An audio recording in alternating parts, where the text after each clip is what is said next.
তোর জামাইয়ের বাড়ি আমি যাব না। মেয়ে তার মা বলছে, জামা তোর জামাইয়ের বাড়ি আমি যাব না।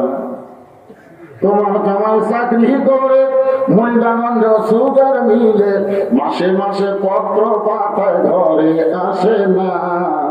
জামা তোমার জামাইয়ের বাড়ি আমি যাব না। যা কি হবে, গুরুবার সুখের মধ্যে ঘুম ধরে না।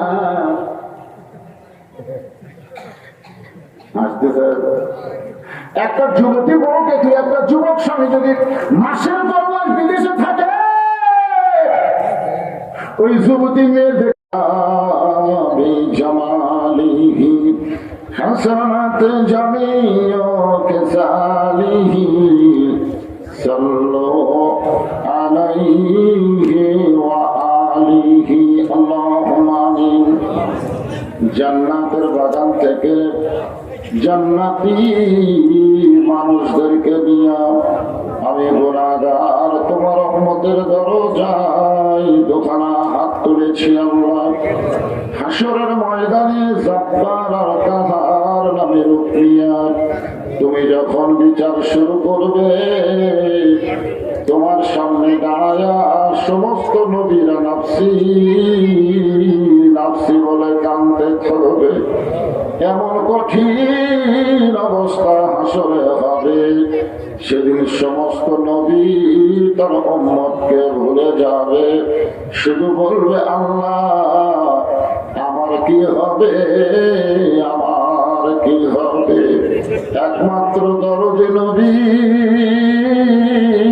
শাফাতের কান্ডারি ইয়া রব্বি হাবলি উম্মতি বলে সেজদায় পড়ে যাবে। সেই কঠিন মুসিবতের সময় আজকের এই মাহফিলকে ওসিলা করে আমাদের সবাইকে রাসূলের উম্মতের কাতারে আল্লাহ কবুল করে নিও। সুবহান রাব্বিকা রাব্বিল ইজ্জাতি আম্মা ইয়াসিফুন ওয়া সালামুন আলাল মুরসালিন আলহামদুলিল্লাহি রাব্বিল আলামিন। লা ইলাহা ইল্লাল্লাহ। আল্লাহর জিকির করতে কোনো শরম নাই, সকলে জবান খোলে লা ইলাহা ইল্লাল্লাহ, লা ইলাহা ইল্লাল্লাহ, লা ইলাহা ইল্লাল্লাহ, লা ইলাহা ইল্লাল্লাহ, লা ইলাহা ইল্লাল্লাহ, লা ইলাহা ইল্লাল্লাহ, লা ইলাহা। সকলের পিছনে যারা আছেন জবান করে জিকির করেন লা ইলাহা।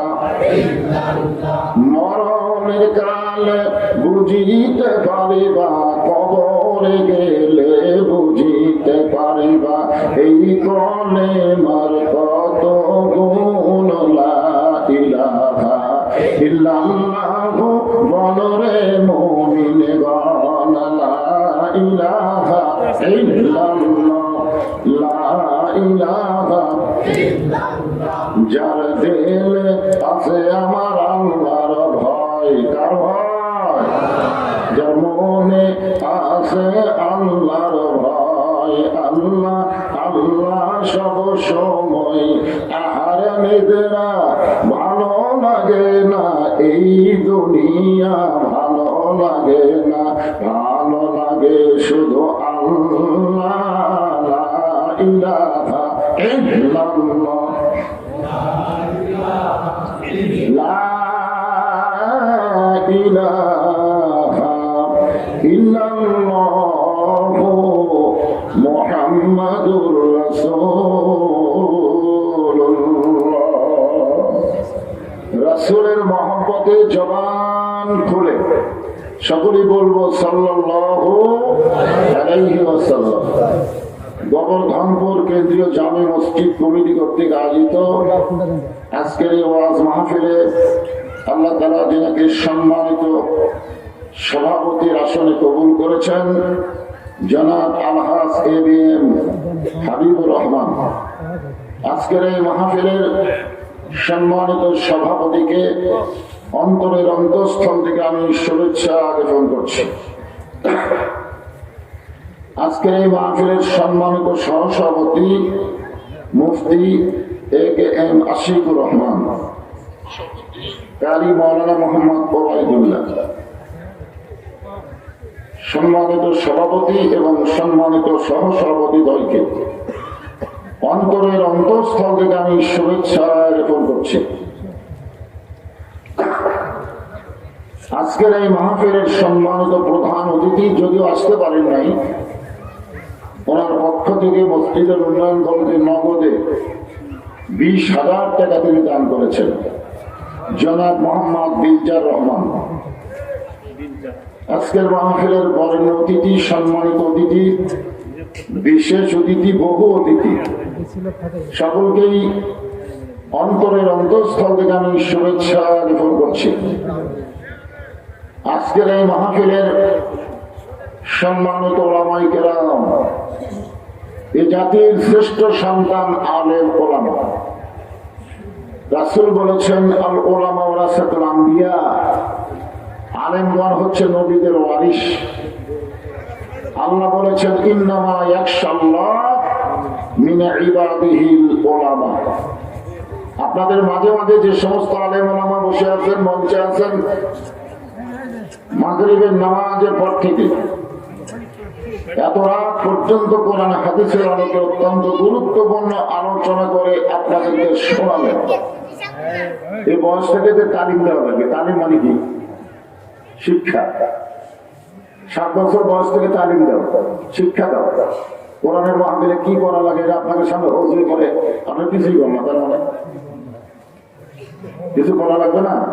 আপনারা তো বড়, এতে বুদ্ধি শুদ্ধি নাই, পরিচয় করতেছে সেই দুষ্কুলুর থেকে। মনে হয় কোন জায়গা দিয়েছিল, আবার আইসে সাই জায়গা।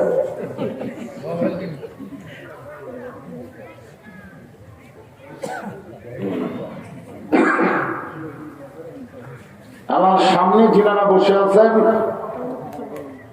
যিনাদেরকে আল্লাহ দয়া করে, রহম করে আজকের এই জান্নাতের বাগানে কবুল করেছেন। যখন বললাম কবুল করেছেন, তখন মনে হয় আপনাদের কিছু বলার দরকার ছিল। আপনারা হয়তো মনে মনে চিন্তা করতেছেন আমরা নিজেরাই এখানে আইছি। না, আপনারা এখানে আসেন নাই, আল্লাহ আপনাদের নিয়ে আইছে। আল্লাহ কোরআনে বলেছেন, মা সাবাকা মিন হাসানাতিন ফামিনাল্লাহ। বান্দা বান্দির দ্বারা যখন কোনো ভালো কাজ হয়, এ কাজ বান্দা বান্দি করে না, বরং আল্লাহ করায়।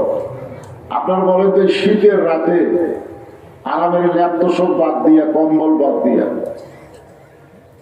এই যে জান্নাতের বাগানে আপনারা বসেছেন, এখানে আপনারা আইছেন না আল্লাহ নিয়ে আইছেন? যে আল্লাহ দয়া করে, রহম করে আজকের এই জান্নাতের বাগানে আমাদেরকে আসবার মতন, বসবার মতন, কোরআন হাদিসের আলোকে কিন্তু শুনবার মতন তৌফিক দান করলেন, আমরা সে আল্লাহর উপরে খুশি না বেজার? তাহলে জবান করে সংস্বরে সকলে বলবো, রব্বানা লাকাল হামদ হামদান কাসীরান তাইয়িবান মুবারাকান ফীহি। আমরা আল্লাহর প্রশংসা করলাম, কারণ আল্লাহকে আমরা বিশ্বাস করি। বিশ্বাস করেন না? বিশ্বাস করি।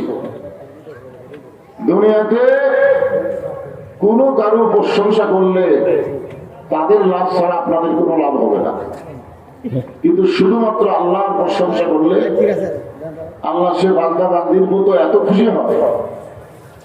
কামলাউল মিজান, মিজানকে আল্লাহ নেকি দিয়ে পরিপূর্ণ করে দেয়। মিজান মানে আপনার কতটুকু মনে করেন? সাহাবারা জিজ্ঞাসা করেছেন, ইয়া রাসূলুল্লাহ, মিজানটা কত বড়? আল্লাহ রাসূল বললেন, আসমান এবং জমির ফাঁকা জায়গার সমান। সবাই বলবেন না সুবহানাল্লাহ? যারা সুবহানাল্লাহ বলছেন, বিশ্বাসে মিলাই বস্তু তর্কে বহুদূর। তর্ক যদি করেন হুজুর, একবার আলহামদুলিল্লাহ বললে যদি আসমান জমিনের ফাঁকা জায়গা পূরণ হয়ে যায়, তাহলে 2 বার দুইবার বললে কোন জায়গায় থাকবে? কি করে এরকম তর্ক করা বাইরে যায় না, তর্ক করা যায় না। আমি এক জায়গায় বলেছিলাম, আপনারা যে মাহফিলে বসে আছেন এটা বেহেশতের বাগান। এক লোক দাঁড়িয়ে বলতেছে নিচে খেয়ার উপরে সামিয়ানা, একটু বৃষ্টি হলে একটা মানুষও থাকবে না। এইটা যদি বেহেশতের বাগান হয় তাহলে বেহেশত খুব একটা ভালো নয়। আচ্ছা, এইরকম কথা যদি বলে তার উত্তর কি হবে? কারণ বিশ্বাস করি, বিশ্বাস। এই জন্য একটা কথা আছে, বিশ্বাসে মিলাই বস্তু তর্কে বহুদূর। তর্ক করে কোনো লাভ হবে না, লাভ হবে? তর্ক করে কেন ঝগড়াই হবে। আপনারা বিশ্বাস করেন, একবার আলহামদুলিল্লাহ বললে আসমান জমির ফাঁকা জায়গা পুরো হয়ে যায়। এখন দুইবার বললে আর একটা ফাঁকা জায়গা দরকার আছে না? আছে না? আচ্ছা, একটা ঘরের মধ্যে 100 পাওয়ারের একটা বাল্ব জ্বালালেই কিন্তু গোটা ঘর আলোকিত হয়ে যায়। ওই ঘরে আর একটা বাল্ব যদি জ্বালান আর একটা ঘর লাগে না? ওই ঘরের মধ্যে আলো থাকে। আর একটা যদি জ্বালান তার জন্য কি আলাদা ঘর লাগে না? ওই ঘরই থাকে। আর একটা জ্বালান, এভাবে 100 জ্বালালে 100 ঘর লাগে না? এক ঘরের মধ্যে আলোকে রাখা যায়। যেরকম ঠিক কিনা? এইটা যদি বিশ্বাস করেন তাহলে এইটাও বিশ্বাস করা লাগবে, যতবার বলবেন আল্লাহ ততবার আসমান জমিনের ফাঁকা জায়গা পরিপূর্ণ করে দেবেন। আর যখনই সুবহানাল্লাহ বলবেন আল্লাহ এত খুশি হয়, বসে আছেন গবরধারের মাহফিলে আর আপনাদের নামে আল্লাহ গাছ লাগাই দিল জান্নাতের বাগানে। কোন জায়গায় বসে থেকে কোন জায়গায় গাছ লাগালেন দেখছেন? এখন আপনারা বলেন তো, দুনিয়া থেকে যে জান্নাতের বাগানে গাছ লাগায় তাকে আল্লাহ জাহান্নাম দিবে? কি মনে হয়? বিশ্বাস দু একজন না কোন বিশ্বাস দেয় আমাদের মধ্যে। বিশ্বাস করতে হবে যে আল্লাহ আমাদেরকে জান্নাত দেবে যাদেরকে আজকে জান্নাতের বাগানে কবুল করেছেন। যতবার বলবেন ততবার একটা করে গাছ আল্লাহ আপনার নামে লাগাই দেবে। কিউ কালেক্টরের গাছ, কি গাছ? ফলবান বৃক্ষ, যে গাছের ছায়া অতিক্রম করতে একটা তেজস্বী ঘোড়া দৌড় মারলে এই দুনিয়ার 500 বছর সময় লাগবে। গাছের গায়ে লেখা থাকবে ওলা তাস্তাহি আনফুসুকুম, আপনি যা চাবেন সেই ফলের গাছ থেকে আপনাকে দেওয়া হয়ে যাবে। আল্লাহ তাআলা আমাদেরকে শারীরিক সুস্থতা এবং মানসিক প্রশান্তি সুবহানাল্লাহ বলেন। গত বছর এখানে আমি ওয়াজ করছিলাম, মনে আছে আপনাদের? মাগরিবের পর থেকে। তখন কিন্তু আমি বলতে পারিনি যে মানসিক প্রশান্তি, এটা বলতে পারিনি, কারণ গত বছর আমাদের মনের মতো অশান্তি ছিল। বক্তারা ওয়াজ করার সময় চিন্তা করা লাগছে, না জানি কি হয়, আন্দোলন ধরার আগে কি পুলিশই ধরে, এরকম নানা রকম টেনশন নিয়ে আমাদের ওয়াজ করা লাগছে। কিন্তু এই বছর আর কোনো টেনশন নাই। শারীরিক সুস্থতা এবং মনের প্রশান্তি লাভের জন্য আজকে যারা এই জান্নাতের বাগানে এসেছে, ভাগ্য করে আমরা আল্লাহ পেয়েছি, আলহামদুলিল্লাহ। কোনদিন আল্লাহর আমরা দেখি নাই, তারপর আমরা আল্লাহকে বিশ্বাস করি।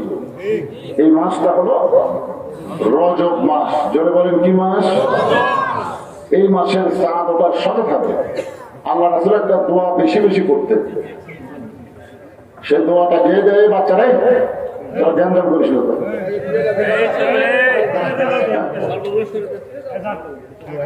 আল্লাহুম্মা বারিক লানা ফি রজব ওয়া শাবান ওয়া বাল্লিগনা রমাদান।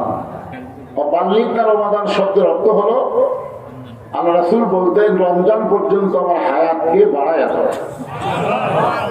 আচ্ছা, রাসূল যদি বলে রমজান পর্যন্ত হায়াত বাড়ায়া দাও, এই কথা তার রাসূল বুঝাইলেন কে কখন মরবে এটা আল্লাহর নবীও জানে না। যখন আল্লাহর নবীও যদি জানতেন তাহলে কেন বলতেন বাল্লিগনা রমাদান?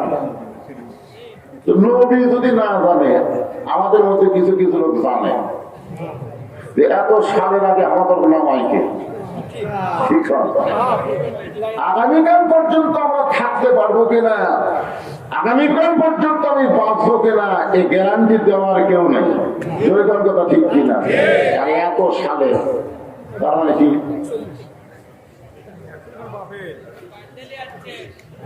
আল্লাহর বান্দারা শোনেন, এই রজব মাসে আমাদের নবীকে আল্লাহ তাআলা আরশে নিয়ে গেছিলেন। আপনারা বিশ্বাস করেন?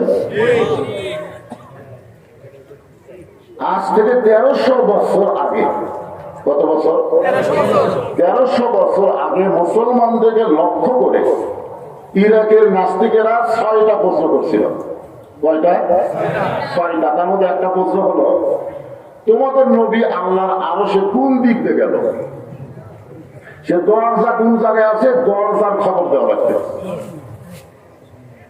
আর যার কাছে নবী গেল তিনি কে? জোরে বলেন। তোমাদের কি করা? নামাজের জন্য। কোন নামাজের জন্য মসজিদ তো তারা করলেন? 5 ওয়াক্তের জন্য না জুমার জন্য? কোন নামাজের জন্য? অথচ এই রজব মাসে আল্লাহ নবীকে যে নামাজ দিয়েছেন তার মধ্যে জুমার নামাজ নাই। হ্যাঁ, মানে আমরা যে 5 ওয়াক্ত নামাজের ওয়াজ শুনবো, এই নামাজ কিন্তু আল্লাহ নবীকে দিয়েছেন আল্লাহর আরশে। ধরেন না সুবহানাল্লাহ। কিন্তু জুমার নামাজ কিন্তু আল্লাহ নবীকে আরশে দেয়নি।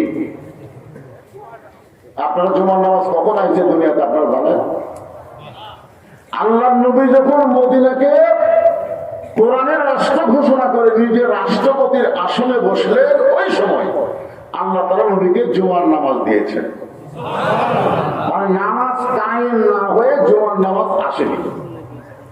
আগে নামাজ কায়েমের কথা, কারণ যেখানে কোরআনের নামাজের কথা আছে কোন জায়গায় আল্লাহ বলেনি যে তোমরা নামাজ পড়ো। প্রত্যেকটা জায়গায় আল্লাহ বলেছেন, শুরুতে আপনারা দেখেন, শুরুতে কোরআনের শুরুতে আল্লাহ বলতেছেন, আল্লাযীনা ইউমিনুনা বিল গায়বি ওয়া ইউকিমুনাস সালাত। কি বলতেছে? নামাজ কি করো? পড়ো। ওয়া ইউকিমুনাস সালাত মানে কি? নামাজ পড়ো, নামাজ কায়েম করো। এরপর আরো 81 জায়গায়, সর্বসাকুল্যে 82 জায়গায়, প্রত্যেকটা জায়গায় আল্লাহ নামাজ কায়েমের কথা বলেছেন। এক জায়গায় আল্লাহ বলেনি ইকরাউ সালাত, নামাজ পড়ো, এ কথা আল্লাহ বলেনি।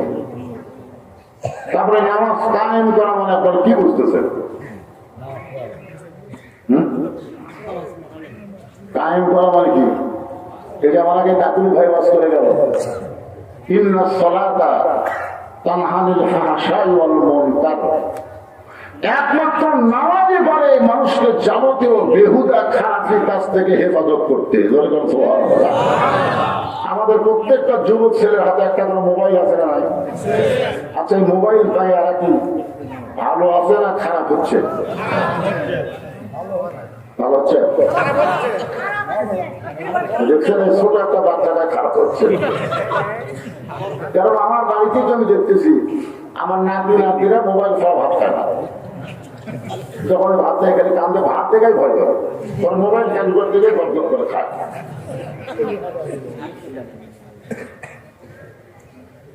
এই যুবকদেরকে যদি আমরা ভালো করতে চাই তাহলে নামাজ কায়েমের আন্দোলন করা লাগবে। ধরে কোন কথা ঠিক কিনা? এখন নামাজ কায়েমের আন্দোলন কিভাবে করা যায়? আল্লাহ কোরআনে কি বলতেছে, রাসূল হাদিসে কি বলতেছে, এই বিষয়গুলো নিয়ে আজকে আপনাদের সামনে আলোচনা হবে ইনশাআল্লাহ। নবুয়তের 10ম বৎসরে, কত বছর? 10ম। আমাদের নবী তো দুনিয়াতে আসার আগেই নবী। এই নিয়ে কিন্তু ফিতনা আছে, আছে না নাই?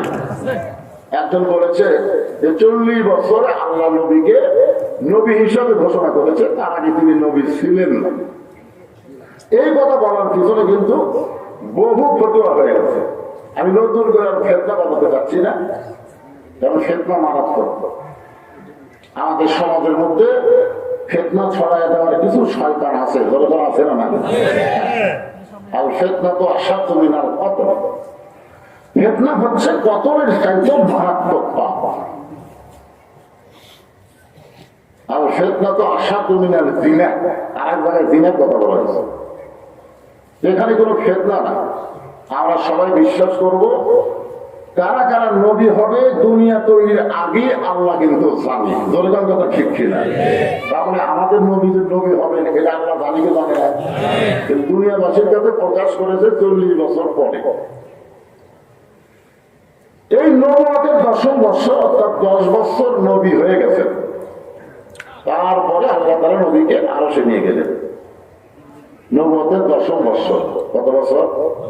10। আল্লাহ নবী 5 ওয়াক্ত নামাজ নিয়ে দুনিয়াতে চলে আসলেন। 5 ওয়াক্ত নামাজ নিয়ে কোথায় আসলেন? দুনিয়াতে আসলেন।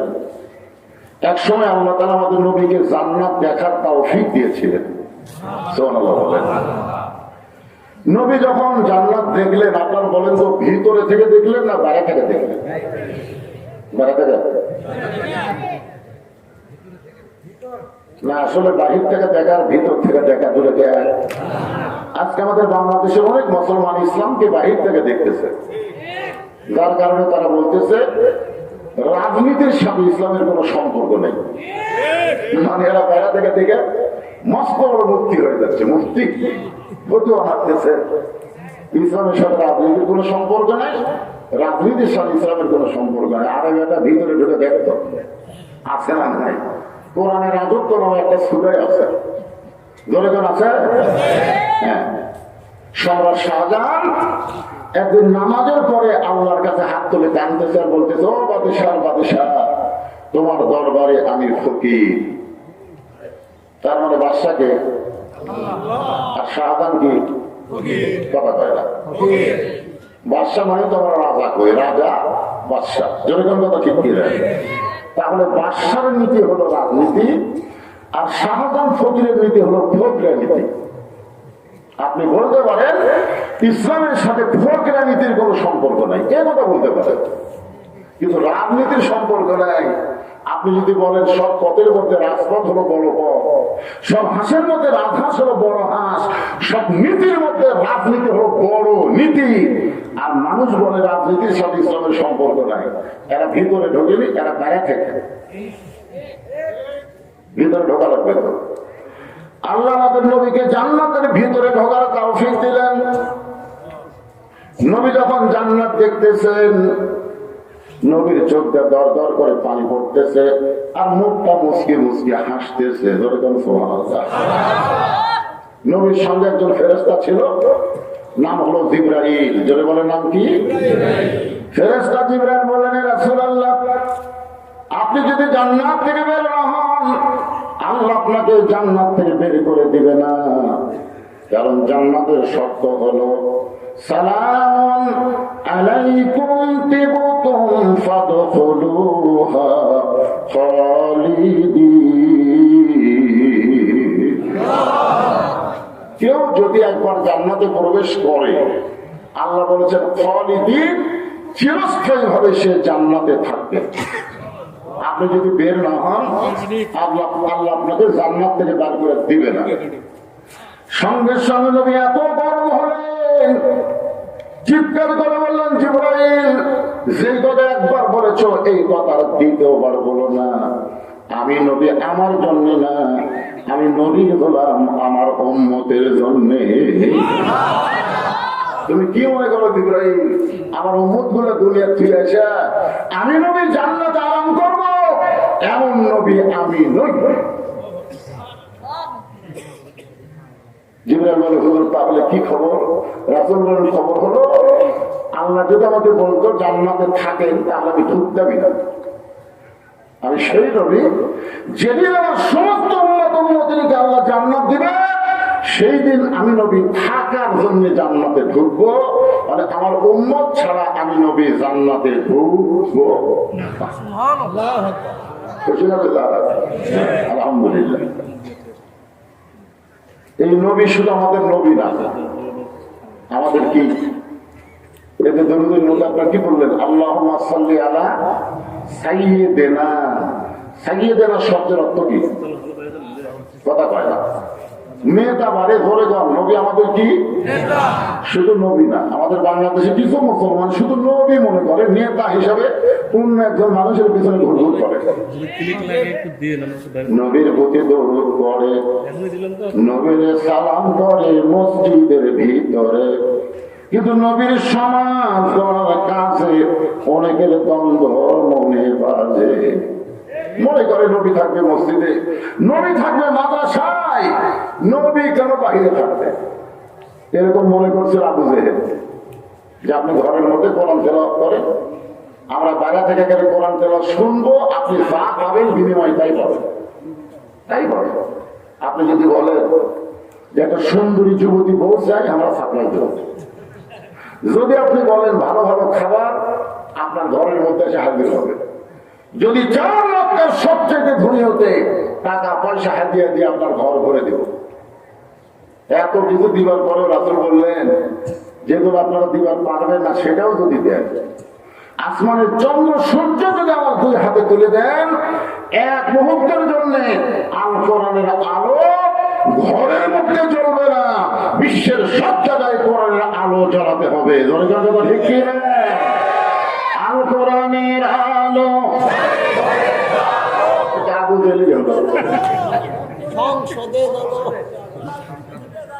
না, সংসদের কথা শুনলো ওই সাপায়া ঘাড়ুন খেলে যাচ্ছে, দরকার নেই। আমরা বলবো আল কোরআনের আলো সব জায়গায় জানো। আপনার বলবো সব জায়গার মধ্যে সংসদ আছে না নাই? আছে, সেটা আমি সব জায়গায় এমন কথা বলবো কেউ ভুল করে না বললে হুল কি করে গেছে। হ্যাঁ, যখন ক্লিয়ার করে আল কোরআনের আলো, কোরআন হাদিস যেখানে, দুনিয়ার মুসলমান লিল্লাহি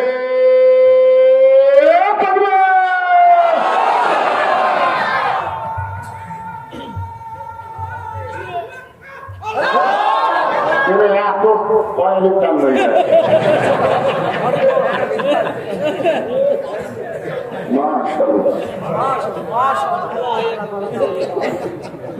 শোনেন, কত বছর মাগরিবটা বছর তো আজকে দেরি হয়ে গেছে। আমি আইসি অনেক আগে, কিন্তু তুলে দিলে দেরি করে আগে আপনার কোনো চেতন করে তারপর ওয়াজ করা দিল।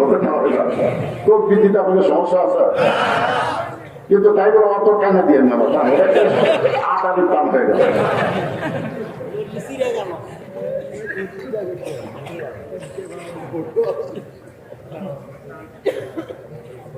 প্রশ্ন 6টা মনে নাই,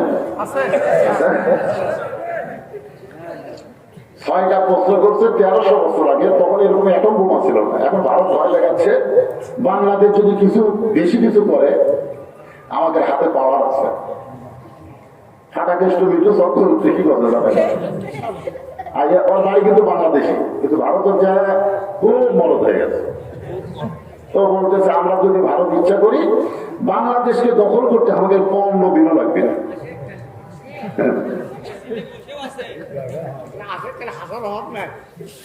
শোনেন, আমরা কি লড়াই করবো? ওর কাছে পারমাণবিক বোমা আছে, অস্ত্র আছে, সৈন্য আছে, আমাদের কি আছে?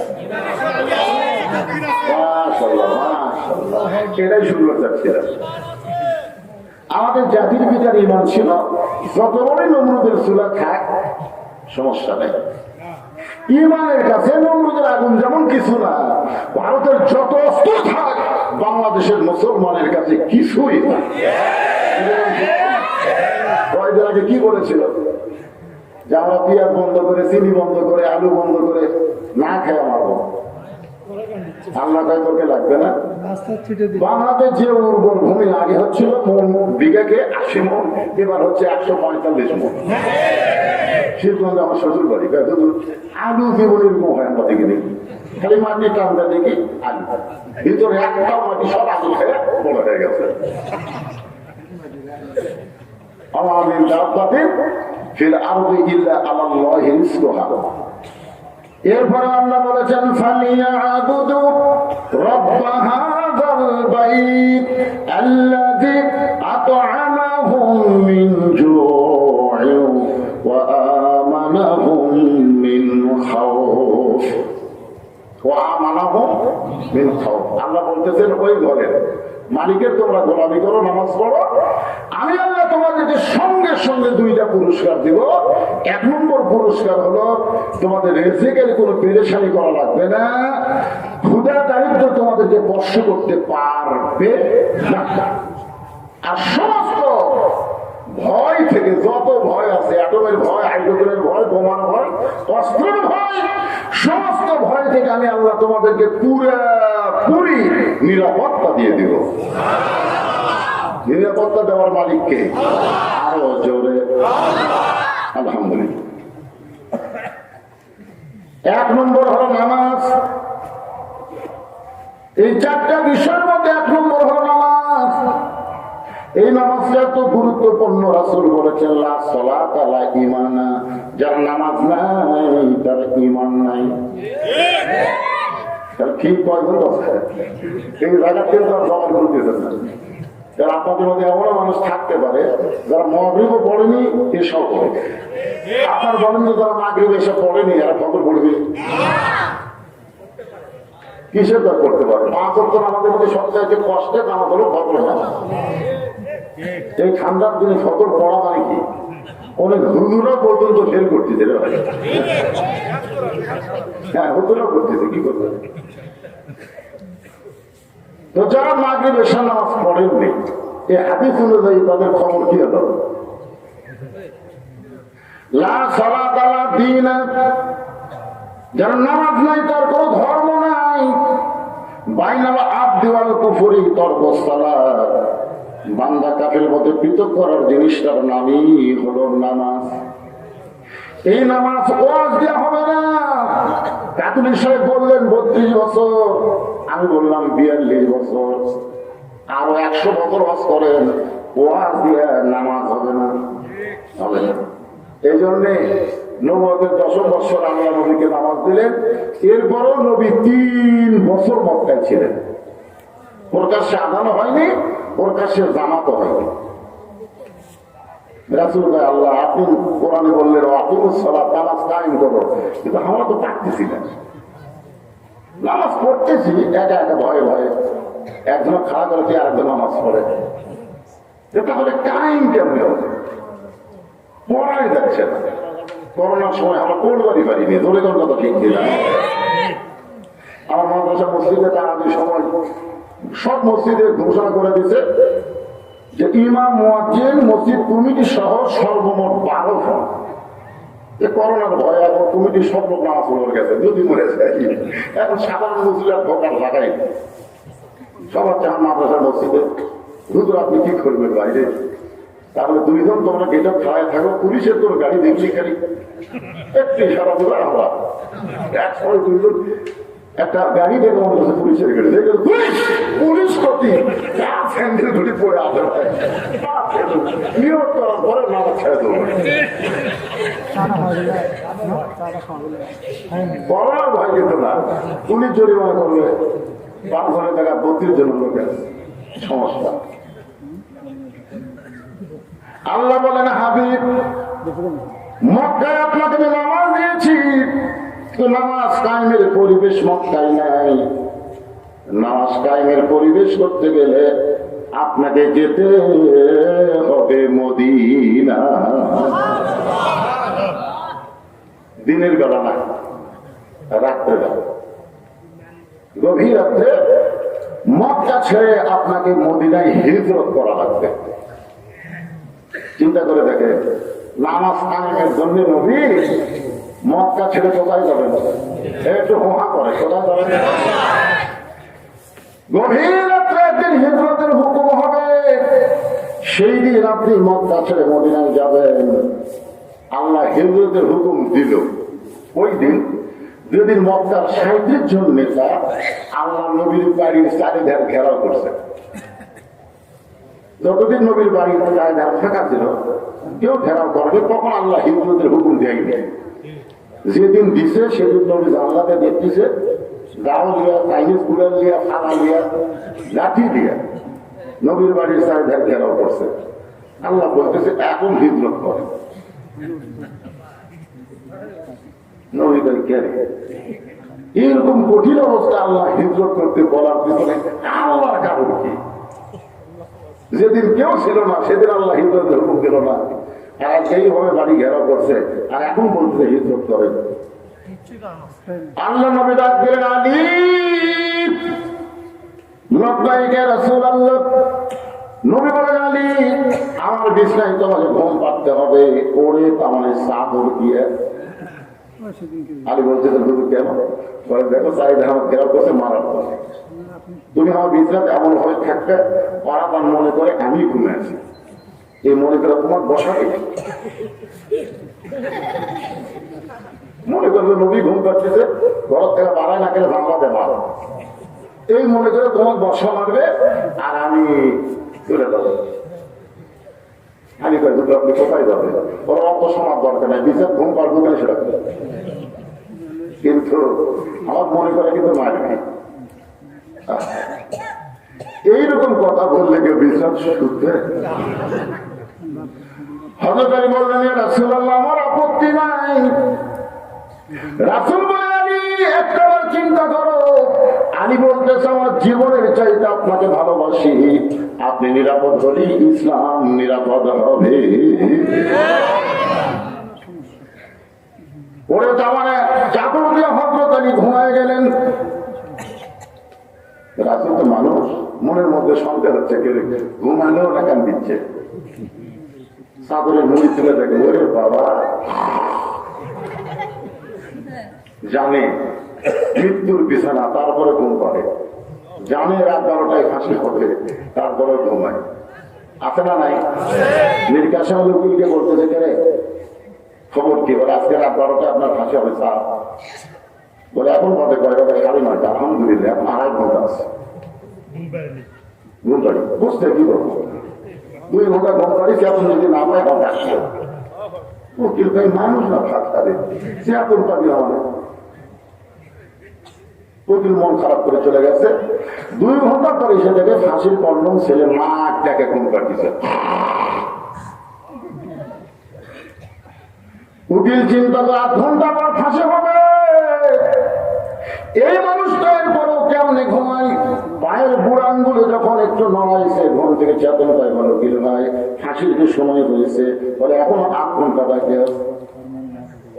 উযু করে 2 রাকাত নামাজ পড়ে পবিত্র কোরআন থেকে সূরা মুজাম্মিল তেলাওয়াত করে, বলো উকিল ভাই আমার কয়েকটা কাপড়ের মধ্যে সবচাইতে ভালো কাপড়টা আমাকে বাছাই করে দাও।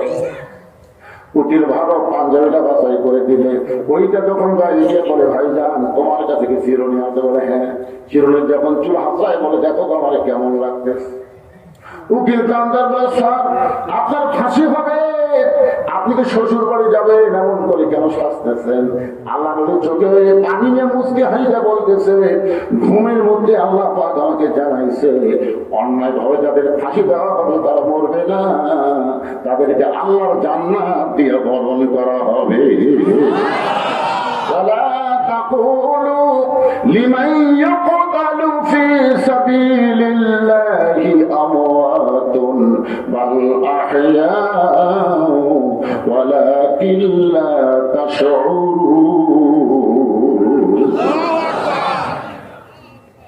নবী দরজা খুলে বের হলেন, যাকে শিয়ারের চোখের মতন করে চোখ জ্বলতেছে, খালি নবীর দরজার দিকে বাড়ির দিকে এমন ভাবে তাকে আছে।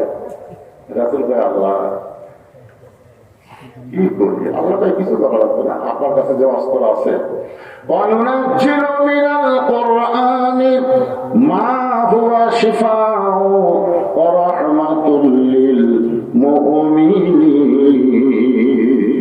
সব সমস্যার সমাধান। আয়াতকে আপনারা বিশ্বাস করলেন না? করছেন? আয়াতের বাংলা অর্থ কি? একটা স্লোগান দিলে তো অর্থ বার হয়ে যায়। আমি যে বলবো সব সমস্যার সমাধান, আপনারা বলবেন দিতে পারে আলোর কোরআন। সব সমস্যার সমাধান কোরআনের 3টা আয়াত এক মুষ্টি বালুর মধ্যে পড়ে। রাসূলকে আল্লাহ বলেন উপর দিকে শিখায় দেন। রাসূল যখন বালু নিক্ষেপ করে, ওই বালুটা আল্লাহ 60 জন্য তার চোখে সমান ভাবে ঢুকে দিয়েছে। ওকে হাতে যে লাঠি ছিল, রামদাওয়া ছিল, বর্ষা ছিল, সব ফেলা দিয়ে খেলে রাসূল কয় আল্লাহ ওইটা অস্ত্র দিয়ে ওর কেন বসানো যায়, মানে কোনো দিকে খেয়াল নাই, 14 দিনের খেয়াল আছে। আল্লাহ বলেন আজকে মারের দিন না, সময় মতো মারে হবে 24 সালে 5 আগস্টে ধরে আজকে মারের দিন না, 15.5 বছর একটু ধৈর্য ধরা লাগবে, তোমার কথা কর না কেন মার কি সব সময় যা আসছে যে হতো সেটা করে। গভীর রাত্রে নবী চুপি চুপি আবু বকরের বাড়ির দরজায়, নেতা যেমন কর্মীও তেমন, ধরে গান সুবহানাল্লাহ, আস্তে করে ঠোকা মারলেই দরজা খুলে গেল। নবীর চমকে যেমন আবু বকর, এই গভীর রাত্রে তোমার দরজা আসতেছি, তুমি কি জানতে নাকি? বলে হুজুর 6 মাস আগে আপনি বলেছিলেন একদিন গভীর রাত্রে মক্কা ছেড়ে মদিনায় হিজরত করা হবে, আমাকে সঙ্গে করে যাবেন। সেদিন থেকে আজ পর্যন্ত কোন রাত্রিবেলা ঘুমাইনি, বরং সারা রাত আমি দরজায় দাঁড়িয়ে থাকি। রাসূল বললেন চলো যাই। আবু বকর সাথে সাথে রওনা দেন। রাসূল বলে আবু বকর একটা বাকি বাড়ির মধ্যে ঢুকবা না, বিবি বাচ্চার কাছে একটা কথা বলবো না। আবু বকর বলি রাসূলুল্লাহ আমি সিদ্ধান্ত নিয়েছি। চলতে পথে 2 দিন থামিলাম, যাবার কালে একজন আরো দেখা না পাইলাম, ও আমার সাথের মালা যায় রে ছেড়ে, রইব না আর বেশি দিন তোদের মাঝারে। এই গানটা কিন্তু হাসিনা করছে জানার করা, যখন বিমানের চড়ে পড়ে যাচ্ছে। কিছুদিন আগে কিন্তু বেগম খালেদা জিয়াও বিমানের চড়িছে, চড়েনি ভাইজান? এটা কিন্তু চড়ার একটা মশান্তি।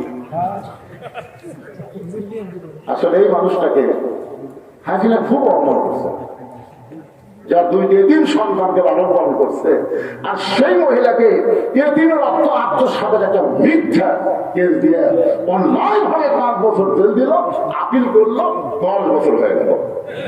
আপনি যখন আপিল করার পরে সাজা বাড়ে না কমে, হাসিনা দোষ করতে পারি না রে, কি কামরা করো।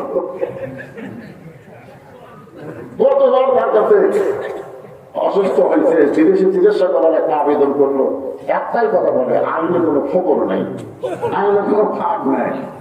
আল্লাহ আইন ডাক্তার আল্লাহ দেখাবো বলে কোন কথা ঠিক তোমার করোনার ভিডিও আমরা দেখছি, সেখানে হানাকালি মাটির দিকে মাথা করে হাঁটছে আর হাঁটিয়া ফেলে সাইডের দিকে দেখলো,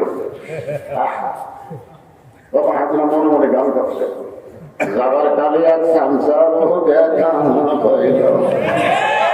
যে সামসারা সংসদের মধ্যে হাসিনাকে হজরত বানাতে ধরে কি সামসারে, যত বেশি সামসারি করবে তাকে তত বড় পদ দেয় হাসিনা, ধরে কেমন কথা শিখছে। হজরত বলা স্বামী ওখান কোথায়?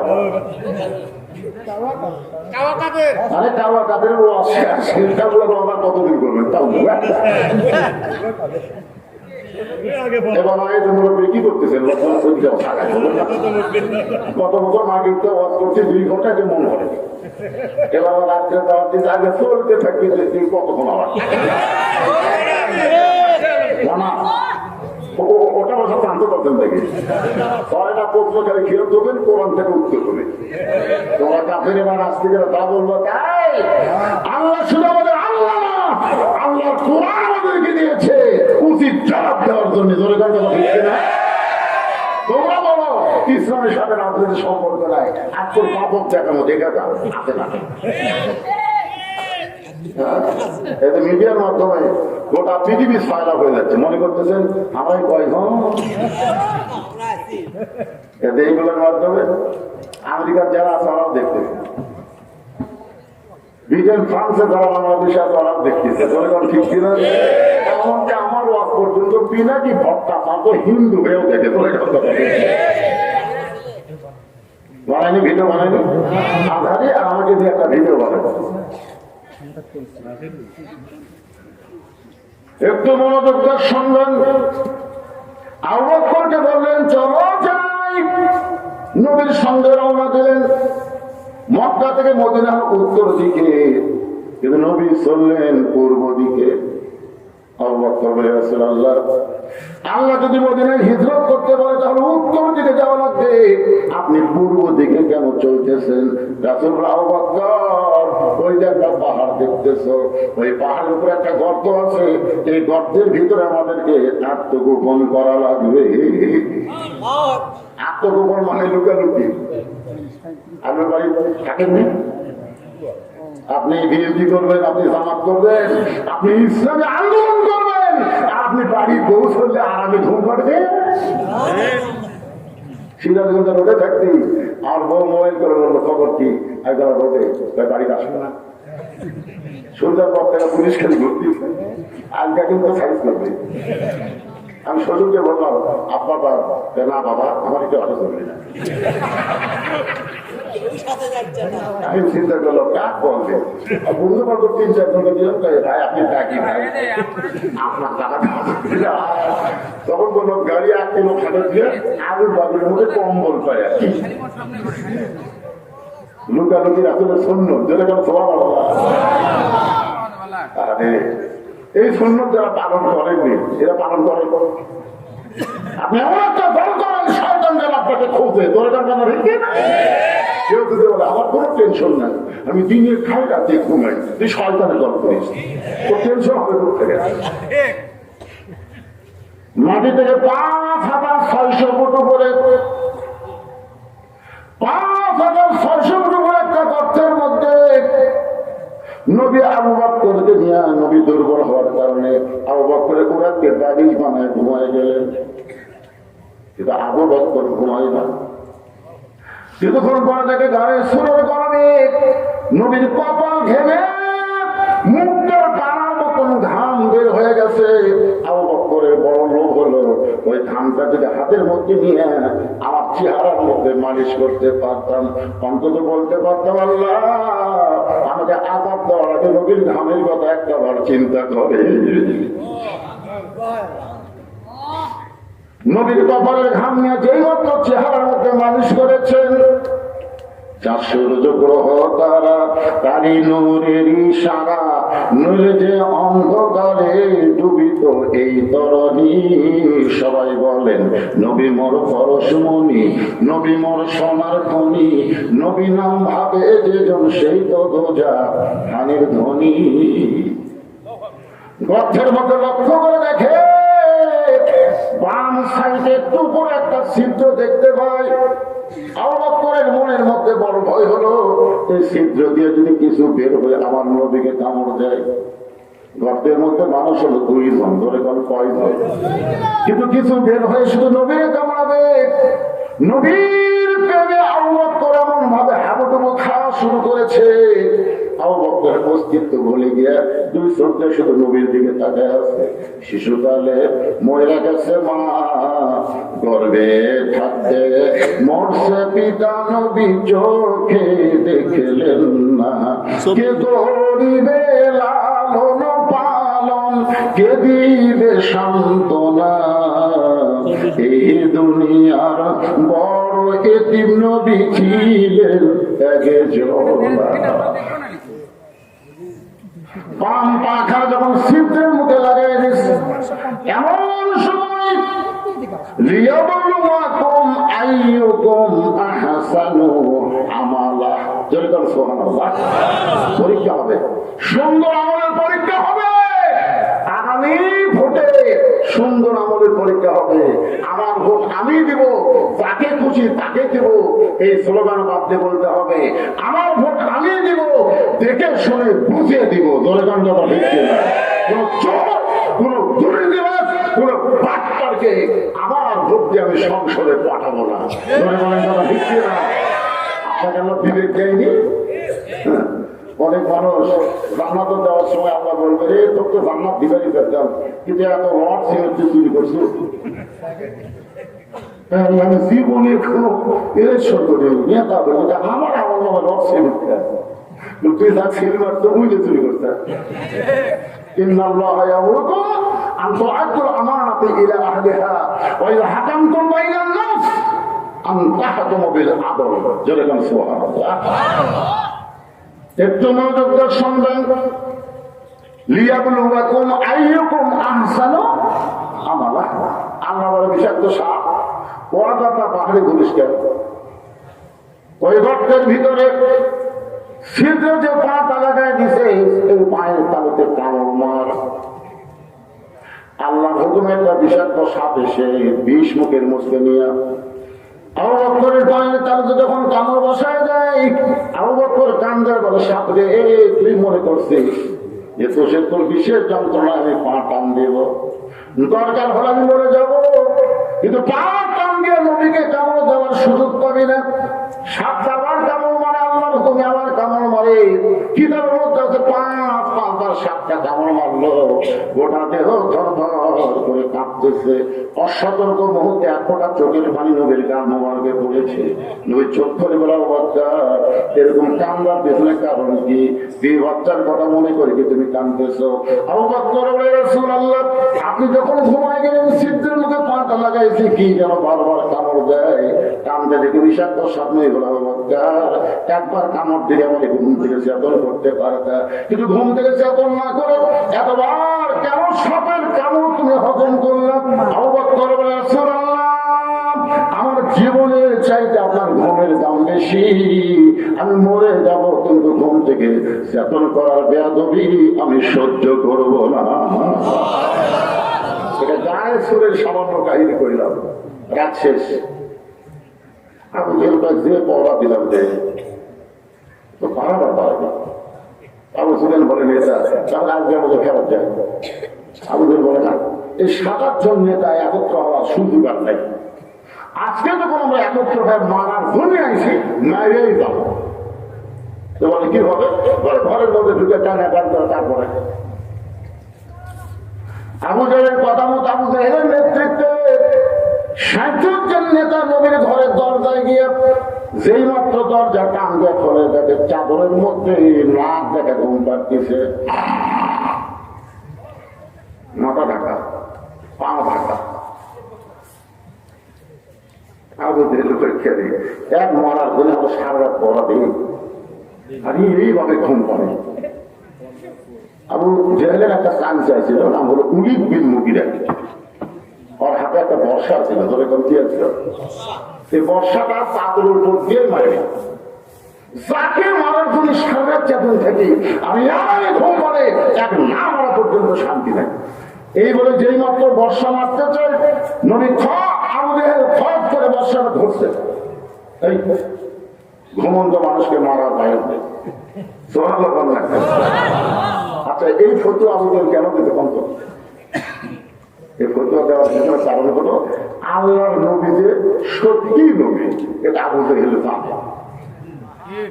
আবু জেহেল কিন্তু মারবি না, কারণ আবু জেহেল মারার জন্য লোক সেভ করবি, কিন্তু নিজে মারবি। আবু জেহেল তো খুবই চালাক মানুষ, বলুন না যে নবীর বাড়ি হলো আমার বাড়ির কাছে, আর এই নবী যদি তার বাড়িতে আমি হত্যা করি, তাহলে আমার শুনতে। এই জন্য বলতেছে না, ঘুমন্ত মানুষকে মারা বাইরে নেই। অনেকদিন নবীরা বলে, নেতা সব সময় আপনার কমান্ড মানা যাবে না। সারা ধরে তাকে পড়া দিলাম, আর সেই বেটা আমার যে ঘুম পড়ে, আমি মাছ ধরি। এগুলো আমার যখন বর্ষা মারতে চাই, আমি নেতা থাকতে তুই চান্স এত করবো। আজকে বাংলাদেশে দেখবেন অনেক নেতার চাইতে চান্সের মোশন বেশি। ধরে ধরে বড় নেতা চাপি না, কিন্তু চান্সের উৎসব আমাদের থাকাই। একটু মনোযোগ দেওয়ার সঙ্গে আল্লাহ নবীর যত শত্রু ছিল, সবচাইতে বড় শত্রুর নাম হলো আবু জেহেল, আর সবচাইতে খারাপ শত্রুর নাম হলো উলিদ বিন মুগিরা। সবচাইতে বড় শত্রুর নাম কি? সবাই বলেন, বড় শত্রুর নাম কি? আর সবচাইতে খারাপ শত্রুর নাম কি? আমাদের বড় শত্রু কিন্তু ভারত। আপনি মানেন না না মানেন, বাংলাদেশের জন্য সবচাইতে বড় শত্রুর নাম কি? আরো ধরে বলে, ওরা নাকি 71 সালে আমাদের সহযোগিতা করছে। মেজর ডালিম দিয়ে আউট করে দিচ্ছেন ইলিয়াস হোসেনের মাধ্যমে। আপনারা দেখছেন ভারত কিন্তু কোনো কালে আমাদের সহযোগিতা করেনি। ওরা আমাদেরকে অঙ্গ রাজ্য বানানোর একটা চেষ্টা করেছে, ওর বাপের মাধ্যমে, তার মেয়ের মাধ্যমে। জনগণ কথা ঠিক কিনা? বাংলাদেশকে যদি অঙ্গ রাজ্য বানানো চাই, এইটা হল উলিদ বিন মুগিরার চাইতেও খারাপ। জনগণ কথা ঠিক কিনা? একটু মনোযোগ দেবেন। উলিদ বিন মুগিরা নবীর সবচাইতে খারাপ শত্রু। আল্লাহ নবী যখন সাহাবীদের নিয়ে কথাবার্তা বলতেছিলেন, এমন সময় উলিদ বিন মুগিরা সাইড থেকে চিল্লায় বলে, এই মুসলমানের নবী, আপনি যদি এতই ভালো হবেন তাহলে জন্মের আগে আপনার বাপ বলো কেন? আপনার বলেন তো, জন্মের আগে তো নবীর বাপ বলেছে, এটা কি নবীর দোষ? কেউ যদি বলে হুজুর আপনি যদি এতই ভালোবাস করেন তাহলে আপনি এত কালো হলেন কেন? আপনি বলেন তো কালো হওয়া কি আমার দোষ? কথা বল না কেন ভাই? যে বলছে আপনি যদি আপনি ভালো মানুষ হবেন, ভালো নবী হবেন, তাহলে জন্মের আগে আপনার বাপ বললো কেন? সঙ্গে সঙ্গে নবীর চোখ দিয়ে দর দর করে পানি পড়তেছে। আল্লাহ বলে, নবী গো, যে আপনাকে এমন কটাক্ষ করলো, আপনার চোখের মধ্যে পানি বের করে দিল, আপনি কি তারা চিনেন? রাসূল বলে, আল্লাহ চিনবো না কেন? সে হলো মুগিরের বেটা ওলীদ। আল্লাহ বলতেছে, দুনিয়ার সবাই যেন মুগিরের বেটা ওলীদ, কিন্তু আমি আল্লাহ আপনাকে প্রকাশ করে দিলাম, উতুল্লিম বাকা যালিকা জানিম, সে মুগিরের বেটা ওলীদ না, সে হলো জারদ সন্তান। একমাত্র অবৈধ সন্তান যারা রাসূলের বিরুদ্ধে কথা বলবে, যারা বৈধ মায়ের সন্তান আলেম ওলামার বিরুদ্ধে কথা বলতে পারে না। ঠিক না? এখন হয়তো বললেন হুজুর রাসূলের বিরুদ্ধে বলুন, আলেম ওলামা নিয়েছেন কেন? আলেম ওলামাকে আলেম ওলামা ওরা ছাত্র আমার এলাকার আওয়ামী লীগ বলতে ভাই, আসলে আল্লাহ খাই দিয়ে হুজুর আল্লাহর ওলি। আমি বললাম এত বছর পরে বলতেছি, বলতেছে সাহস পাইনি, তখন সাহস পাওয়া যায়, এখন বলতেছে। আমার এলাকার অনেক হিন্দু মাঝে মধ্যে আমার কাছে আসে, কিন্তু আমরা আপনার দল করবো। আমি বললাম চেয়ে কাটলাম, তুই হিন্দু মানুষ আমার দল করবি কেন? আমরা হিসাব করে দেখলাম, এই কোরআন নিয়ে তারা রাজনীতি করে, তাদের মতো ভালো মানুষ বাংলাদেশের নেই। একটা হিন্দু পর্যন্ত বলতেছে, আর একটা আওয়ামী লীগ বলতেছে সাইদি হুজুর আল্লাহর ওলি। লক্ষণ কিন্তু খারাপ না, কি বলে? আর বেড়াই করছে তো ভাই, কিসের বাবা বাংলা? এ আমাদের লাভ হচ্ছে না, লাভ হচ্ছে না। আল্লাহর বান্দার একটু মনোযোগ দিয়ে শুনবেন। উলিদ বিন মুগিরা হলো উতুল্লিম বাকা যালিকা জানিম। এই কথা শুধুমাত্র নবী জানে, দুনিয়ার কেউ জানে? নবীরে কে জানাইছে? আরো জোরে কয়েকদিন পরে নবী সাহাবীদের নিয়ে যখন গল্প করবে, ঠিক ওই সময় উলিদ বিন মুগিরা এসে দাঁড়াইছে। নবী জানে আজকেও তো তার কামই হচ্ছে নবীর বিরুদ্ধে করা। নবীর বিরুদ্ধে কিছু বলার আগে নবী বললেন, উতুল্লিম বাকা যালিকা জানিম। উলিদ বিন মুগিরা মারছে তো, দৌড়ে গেল মায়ের কাছে, ধরে বলেন তার কাছে। সন্তান কেমন এটা কেউ না জানলেও কিন্তু তার মা জানে। যে সন্তান কোরআনের মা গেলে বসে, কিছুক্ষণ বসার পরে লাভ ওঠে, আবার বাহিরে গিয়ে ধরে, আবার কিছুক্ষণ বসে, আবার ওঠে, আবার ধরে। আবার দেখবেন কিছু সন্তান বসি না, ওরা মাপের বাইরে ঘুর ঘুর করে, ধরে কথা ঠিক কিনে। এই সন্তান কেন এমন হলো? যদি জানবার চান তার মায়ের কাছে যান, জোর করে ধরলে অবশ্যই বলবে, এই সন্তান যখন পেটে ছিল আমি পেটক নিয়ে গোটা পাড়া ঘুর ঘুর করছি, পেটের মধ্যেই অনেক ধরনের ব্যায়াম আছে, বাইরে আইসা কোনো জায়গায় ঠিক মতো থাকবার পারে না। আর সন্তান যদি সিজার করা হয়, জন্মের আগে জন্ম হওয়ার কারণে ওই সন্তান সবসময় অস্থির থাকে। ধরে গান ঠিক কিনা? অস্থির বোঝার না, 2 দিন আগে জন্ম হচ্ছে, ঘুমের মধ্যে বার করে দেখে বাঁচা না মরালে, তখন পা ধরে এরপরটা ঘুরে দেয়, ওর মাথা ঝাঁকি লাগে, ওই যে মাথার ঝাঁকি খাচ্ছে ভাই, ওই ঝাঁকিতে ওই মোবাইল ছাড়া ভাত খায় না, ওই মোবাইল ছাড়া কান্না থামে না। ধরে কথা ঠিক কিনা? সন্তান ভালো না মন্দ এটা জানি কে? আরো জোরে। আমার মায়েরা কিন্তু বলেছে, গত বছর হুজুর আমার থেকে কোনো ওয়াজ করে নাই, ফাঁকি দিয়ে চলে গেছে, কিন্তু আজকে হুজুর ফাঁকি দিলে চলবে না। আমার মায়েদের শুনে কিছু ওয়াজ কোরআনে আসে না নাই, আসে না নাই, কি হয়েছে বাবা? 1300 বছর আগে, কয়টা বছর? আপনারা হয়তো মনে করবেন হুজুর এই প্রশ্নের উত্তর নিজেই জানে না, কি ওয়াজ করলো, খালি ধরে ছিল কইল না। এই প্রশ্নের উত্তর আগে আমার মা বোনদের কিছু অল্প করা লাগবে, জনগণ ঠিক কিনা? কারণ আমার মা যদি ভালো হয়, বউ যদি ভালো হয়, আগামীতে যে সন্তানগুলো দুনিয়াতে আসবে, এই সন্তানগুলো জন্মের সাথে সাথে ইসলামী আন্দোলনের কর্মী হবে, জনগণ কথা ঠিক কিনা? ভালো সন্তান কোনোদিন আক্রম বাক্রম ঘোরানো সাদা এই শিক্ষা হাতে দিবে না, ওরা কোরআনকে একমাত্র শিক্ষা এবং চরিত্র উন্নতির শিক্ষা, নৈতিকতার শিক্ষা হিসেবে গ্রহণ করবে, যখন শিক্ষিরা যে আল্লাহ তোমাকে সৃষ্টি করেছেন, আমাদের স্রষ্টার নাম কি? সে আল্লাহর নামে আমাদের শিক্ষা গ্রহণ করা লাগবে। একটু মনোযোগ দিয়ে কথাগুলো শুনবেন। সমস্ত মুসলমানের কাছে নাস্তিকেরা 6টা প্রশ্ন ছুড়ে দিয়েছে। মুসলমান আলেমেরা প্রশ্নের সামনে পড়ে নাস্তানা করতে, আল্লাহ দেখতে কেমন, আমরা তো দেখিনি, তখন গর্ব কেন? আল্লাহ কোন জায়গায় আছে আমরা দেখছি।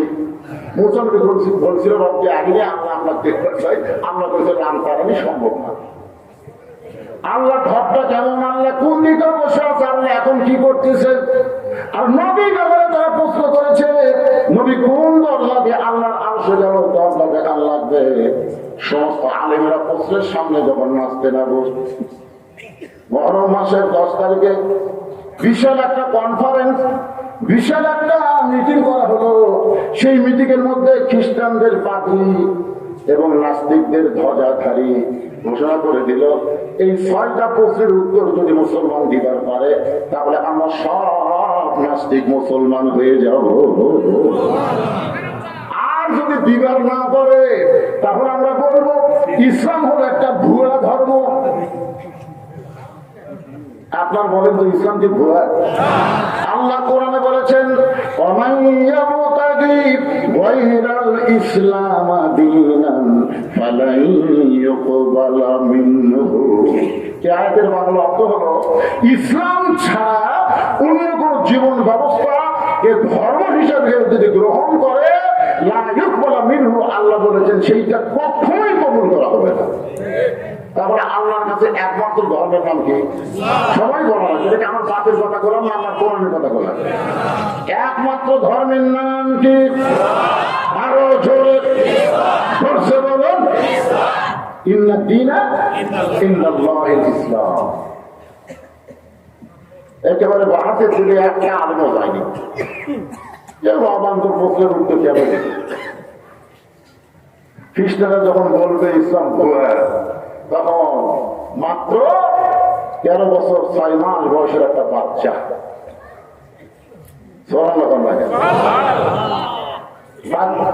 নাস্তিকদের সামনে দাঁড়ায় বলতেছে, যে নাস্তিকেরা তোমরা যে 6টা প্রশ্ন করেছ, আল্লাহ চাহে তো আমি উত্তর দেব ইনশাআল্লাহ। নাস্তিকদের সভাপতি প্রেসিডেন্ট বলতেছে, যখন হাতি ঘোড়া গেল তো ভেড়া কয় কত কত বড় বড় আলেম, তখন একটাও দাঁড়ানোর সাহস পারো না, একটা পুষকে তার হাতে ছিল আল্লাহর কোরআন। এই কোরআনটা ওই ছেলেটার হাতে ছিল, ধরালো বলে কোরআনকে বুকের মধ্যে যাচ্ছে ধরে একটা চুমা খেয়েছে। চুমা তারপরে বলতেছে, ওয়ানুনাজ্জিলু মিনাল কোরআনি মা হুয়া শিফাউ ওয়া রাহমাতুল লিল মুমিনিন। আলামিন মুমিনিন, মুমিনদের সমস্ত রোগের ঔষধ হলো সেবা স্বরূপ আল্লাহ কোরআন দান করেছে। সুবহানাল্লাহ। যার স্লোগান হলো সব সমস্যার সমাধান দিতে পারে আল্লাহ। আপনারা বলেন তো, খ্রিস্টানদের কাছে কোরআন আছে, হিন্দুদের কাছে কোরআন আছে, ইহুদির কাছে কোরআন আছে। কোরআন আল্লাহ মুসলমানকে হুদাল্লিল মুত্তাকিন, মুত্তাকিদেরকে আল্লাহ ব্যবস্থাপত্র হিসেবে, জীবন বিধান হিসেবে আল্লাহ দিয়েছে। ধরে কোন সুবহানাল্লাহ। নাস্তিকদের সভাপতি বলতে চাই বাচ্চাই না উত্তর দিবে যাচ্ছে, উত্তর দেওয়ার জন্যই চাইছেন। হ্যাঁ বাচ্চা কয় কিনে বলে শোনেন, আপনার যারা যত করে নাস্তিক আছেন কমপক্ষে ২-৩ হাজার পাবেন। আপনার বলেন তো আজকে এই মাহফিলে, এই মাহফিল সমাবেশে সবচেয়ে সম্মানী ব্যক্তিকে, যে প্রশ্ন জানে উত্তর জানে তিনি, না তিনি শুধু প্রশ্ন জানে তিনি? সবাই বলতেছে আজকের এই মাহফিলে সবাই প্রশ্ন জানে কিন্তু উত্তর তো কেউ জানে না। ছেলে বলতেছে আমি জানি। এখন আপনারা বলেন আজকের এই মাহফিলে সবচেয়ে দামি কে? সবাই বলতেছে যিনি প্রশ্ন জানে উত্তর জানে তিনি হলেন দামি। তাহলে আমি কেন মাটি দাঁড়িয়ে থাকবো? যিনি চেয়ারে বসে আছেন উনি চেয়ার ছাড়েন। আমি চেয়ারের মধ্যে বসতে চাই। নাস্তিকের মুখকে হারিয়ে বলতেছে কিছুক্ষণের জন্য এই বাচ্চাকে চেয়ার ছেড়ে দিব তার কাছে উত্তর জানার জন্য। যদি না পারে আমার সকলে মিলে একটা করে দিলেই সে মরে যাবে। যাকে বলা হয় গণধোলাই। ধরে বলেন কি ধোলাই? ওই বাচ্চাটার নাম হলো নোমান ইবনে সাবেত। মাইকের সাউন্ড হঠাৎ এরকম খারাপ হলো কেন? মাইকের সাউন্ড তো ভালোই ছিল, হঠাৎ খারাপ করলে কেন? এখন তো ভালোই ছিল। ওই বাচ্চাটার নাম হলো নোমান ইবনে সাবেত। আস্তে আস্তে নাস্তিকদের চেয়ারের কাছে গিয়ে চেয়ারে বসে কোরআন থেকে তেলাওয়াত করলেন, তুইজ্জু মান তাশা ওয়া তুযিল্লু মান তাশা বিয়াদিকাল খায়র ইন্নাকা আলা কুল্লি শাইইন কাদির। রে নাস্তিকেরা, তোমরা আল্লাহ ব্যাপারে একটা প্রশ্ন করেছিল, মুসলমানের আল্লাহ এখন কি করে বলো তো? আল্লাহ ব্যাপারে 5টা প্রশ্নের মধ্যে নবী ব্যাপারে একটা প্রশ্ন। আল্লাহ ব্যাপারে কয়টা? তার মধ্যে একটা প্রশ্ন হলো মুসলমানের আল্লাহ এখন কি করে। আমার আল্লাহ তাআলা যে সন্তানকে কেউ চিনত না সেই সন্তানকে চেয়ারে বসাই দিল, আর চেয়ারের মানুষটা আল্লাহ কুদরতি হাত দিয়া ঘাড় ধরে নামায় দিল। এই মুহূর্তে আল্লাহ তাআলা হাসিনাকে তারা ইউনূসে বসায়া দিল। আপনার বলেন তো আল্লাহ পানিকে বলে না? আসলে ইউনূস বসার কারণে আমার একটা গজল বারবার মনে হয়। এগুলো কি গজল হয়? আমরা যখন শুনলাম ডোনাল্ড ট্রাম্প আমেরিকার প্রেসিডেন্ট হলো, তখন কিছু গুজব বলা শুরু করলো, এইবার ইউনূস পলাবে কোন দিক দিয়ে। কিন্তু আমার একটা গজল খালি হয় মন গায়ে। কি গজল? বলে ইউনূস নবীরে খাইল মাছেতে গিলিয়া, ফেরেশতা পাঠাইলেন আল্লাহ ইসমে আযম দিয়ে। একটা মাছ পর্যন্ত ইউনূসকে হজম করতে পারে নাই। ইউনূস নবীর নাম হওয়ার কারণে ডক্টর ইউনূসকে ভারত হজম করতে পারবে না, আমেরিকা হজম করতে পারবে না। উগলা বের করে দেওয়া লাগবে। ধরে কোন কথা ঠিক কিনা? ইউনূস নবীরে খাইল মাছেতে গিলিয়া, ফেরেশতা পাঠাইলেন আল্লাহ ইসমে আযম দিয়া। দমে দমে সে হরদম পরে সে ইসমে আযম, মাছেরই উদর হইতে বাঁচাইলা প্রাণ। সবাই বলেন আল্লাহু আল্লাহু তুমি জানলে জালালুহু। শেষ করা তো যাই না গে তোমার গুণগান। আপনার গতকাল ফেসবুকে দেখছেন, গতকাল দেখেন নাই? বাংলাদেশের সব ইসলামিক দল আছে। আমাদের একটা চ্যানেল থেকে বলতেছে ইউনূসকে আর খুঁজে পাওয়া যাচ্ছে না। দেখেন আপনারা আপনার সার্ভিস কোথায় গেল আর খুঁজে পাওয়া যাচ্ছে না। অনুবীক্ষণ যন্ত্র লাগানো আর দেখা যাচ্ছে না। চট করে দেখে আবার চলে আসতেছে, তোমরা সবাই থাকো। কি আসল খবর কি? আসল খবর হলো আমি যখন যুবতী বলছিলাম তখন তোমার বাবা ব্যবসার কাজে বাইরে গেল। তোমার বাবা ব্যবসার কাজে বাইরে গেল, মাসের পর মাস তোমার বাবা আসে না। টাকার লোভে পড়ে যে যুবতী বউ বাড়িতে, এইটা তোমার বাপের মনে নেই। টাকার লোভে, ধরে কার কিসের লোভে? টাকার লোভে পড়ে বউকে ঘোরা যায়। এরকম কিছু বিদেশি আছে না নাই? বাবা কোনটা আমার কি হলো রে? টাকার লোভে। ছোটবেলা একটা গান শুনছিলাম, আপনারা শুনছেন কিনা?